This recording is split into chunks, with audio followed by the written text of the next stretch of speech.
জনগণ, আমাকে প্রথমে আলম মেম্বার মারছিল। আমার ঘরের একটা ছাদ ভাঙ্গা ফেলাইছিল, ওনার গাছ ফেলাইয়া। তো আমি কাঠালিয়া থানায় একটা জিডি করছিল আমার স্বামী। জিডি করার পরে ওনারা ওই গাছ আটকায় রাখতে বলছিল। তারপরে আমার ভাসুর আমার স্বামীরে মিথ্যা একটা মামলা দিয়ে ওনার সাথে মিলছে, আলম মেম্বারের সাথে মিললে মিথ্যা একটা মামলা দিয়ে আমার স্বামীরে জেলে পাঠাইয়া দিয়ে তারপর ওই গাছ নিতে ওই আলম মেম্বারে নিয়ে আসলে আমি ঘরে শুয়েছিলাম। আমার শাশুড়ি ডাইকে আমার ঘর থেকে বাইর করে নেয়। আমি গিয়েছি, বলছে গাছ তাতে না নেয়, তুই মানা কর। তা আমি বলছি আমার স্বামী তো বাড়ি নাই, আপনারা গাছ নিয়েন না, আমার স্বামী বাড়ি আসলে যে কোনো একটা সমাধানে যাই। এই বলার সাথে সাথে আলম মেম্বার মোটা একটা লাঠি নিয়ে আমার পিটাই এক সাইড পুরো অবশ করে ফালানোর পরে ওখান থেকে আমার মেজো মির্জাইয়া ধরে আমার নিয়ে আসে। আমি আমার মেয়েরে মারবো দিকে ভয়ে আমার মেয়েরে নিয়ে ঘরে চলে আসার পর ওইখানে রুমের মধ্যে আমি বসি। আমার একটা রুম আছে, তো আমার ভাসুরের দরজা আর আমার দরজা একসাথে। ওই দিক দিয়ে আবার আমার জাল আমার ভাসুর আইসা আমি খাটের উপরে বসাইছিলাম, ওখান থেকে আমার জাল আমার ফালাইয়া আমার ভাসুর আর আমার জালে মারে। ভাসুরের নাম কি? শহীদুল খলিফা। আপনার যে ভাসুরের ওয়াইফের নাম কি? রিনা বেগম। ওনা আপনাকে মারধর করেছে? হ্যাঁ, ওনারা আমার রুমের ভিতরে ফালাইয়া মারে। তখন আমার মেয়েরা আমার অনেক বাঁচানোর চেষ্টা করে।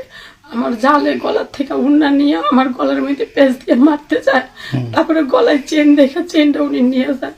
আর আমার বাসুরে বিছনা এলোমেলো কইরা পড়েছে 15,000 টাকা। আমার স্বামীর কুড়ে জামু টাকা বাইর করছিলাম আলমারি থেকে, যে পরের দিন আমার স্বামীর যাবি নেওয়ার কথা, টাকা নিয়ে আমি কুড়ে যাবো, টাকাগুলো বাইর করে। এই যে ঘটনা আপনাকে যে মারধর করলো, আপনার জামাই তখনকার জেলে ছিল? হ্যাঁ, জেলে ছিল আমার স্বামী। ওই দিন কয়দিন পরে আপনার জেল থেকে কতদিন পর আসছে আপনার জামাই? আমারে মারার একদিন পরে, আমারে শনিবার দিন মারছে, রবিবার দিন আমার স্বামী জামিন পাইছে।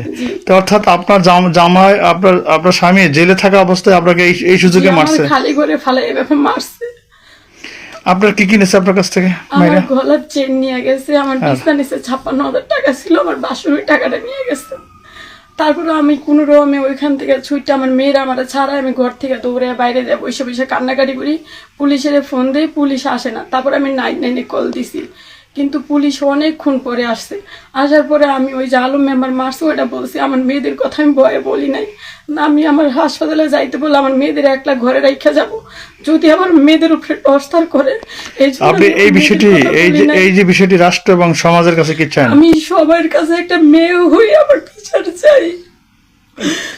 আমি এই দেশের জনগণ, আমি আমার সন্তানের নিরাপত্তা চাই, আমার নিরাপত্তা চাই।